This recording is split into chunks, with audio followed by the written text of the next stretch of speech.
Hey guys, welcome to Split. Today we are talking about sim racing. Now that's a big deal in some communities. I have a friend, you probably never heard of him, his name is Kay. He's a freakishly good driver. But sim racing lets you try some of his stunts without the risk of killing yourself. And to do sim racing, you need sim equipment, right? We've had this in the studio for a while. This is the Logitech G29 driving wheel. There's a G920 driving wheel, and the fundamental difference is that G920 works for Xbox and PC, and G29 works for PS3, PS4, PS5, and PC.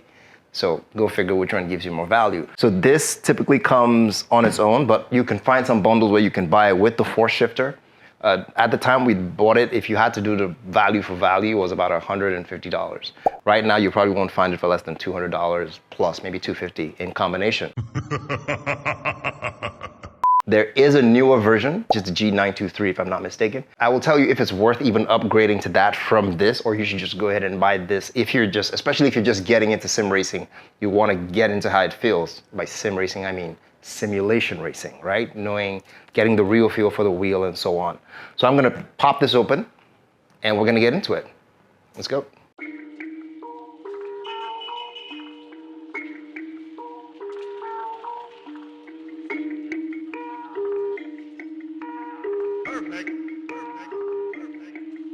So the design of the wheel, I guess I'll talk about that later. Clicky, clicky. These are the knobs that hold on to the table or your sim frame, depending on how you want to mount it. Let's put that aside. Let's see what else is in the box.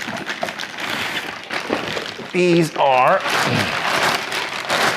your pedals. Right, accelerator if you've never driven a car before. Oh my God, that's so stiff. Clutch. Brake. Okay, cool. Accelerator, clutch, brake. Accelerator, clutch, brake. Logitech logo. Wire to plug it in to the rack. Put that down. And what else is in here? And a power adapter to power on the wheel because it does have something called force feedback. And that requires, that's the motor in there that gives you that feedback that runs it. And what's this? Oh yeah, and this is them basically trying to tell you that this would probably work best if you have a sim frame, which is essentially a chair and a mount for the wheel and a shifter, if you have one. Speaking of the shifter, let's unbox that right now. That's it in the box for the wheel. How come the shifter seems so much cleaner than the main box? I think that people just use that as a table over the years, and this probably just sat on most of the other objects, so yeah. Keep in mind, this was released in 2015, so it is a valid comparison to say, is it worth upgrading to something that was released in 2020? And you'd be surprised to know the final answer on that. But let's get to that in a minute.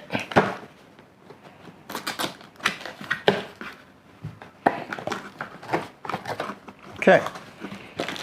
So like I said, this is something some of my sim racing friends, guy there a lot about, would most likely be into. And in here is the shifter. Notice on the shifter, because they know you're going to use this shifter regardless of whether you bought Xbox or PlayStation, they put the logo on it. However, in the upgraded G923, the Logitech logo is on all the wheels with the PS. The Logitech logo would be here in the middle, and then what platform would then be down here. So if this was the Xbox version for the 923, the Xbox logo would be here, and PS, yada yada. That is everything you get in the box. You get your steering kit, solid paddle shifters, if you don't buy the shifter. But that traditional feel, that classic manual shifter, you won't get that from the modern. But hey, do you. And you get your pedals. They have carpet blockers underneath, but we'll talk about that as, if you put this on a carpet, you can bring this up, and these, ouch, that's sharp. These will stop it from sliding forward. And then there's a wire management system here. You see, everything sort of feeds in there once you've mounted it either onto the table or onto the sim frame. And these blocks is what locks it onto the table. Put the table in here and lock it up. But again, they always advise use a sim frame. It's not compulsory. Like I said, if you're just getting into it, this is probably the cheapest way to get into it, to feel it, for that effect of realism, if you will. But if not, if you were to go all the way, like you're eventually going to get into full-time into this community, I suppose you make sense to invest in the sim frame, which I do have, and we're going to mount this right after this, and we see how it actually works out on some of the games it supports, which we'll talk about in detail as we go ahead. Let's go mount it up.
So all in all, it's a good entry point into sim racing.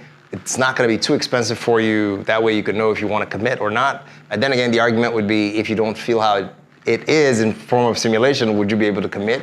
I'd say, yeah, you shouldn't just dive full on and spend all that cash without sort of getting a sense for what it is. There is decent forcing here. It may not be true force like the G923 claims to have, but it is enough to give you some sense of sim racing, especially if you have a decent frame.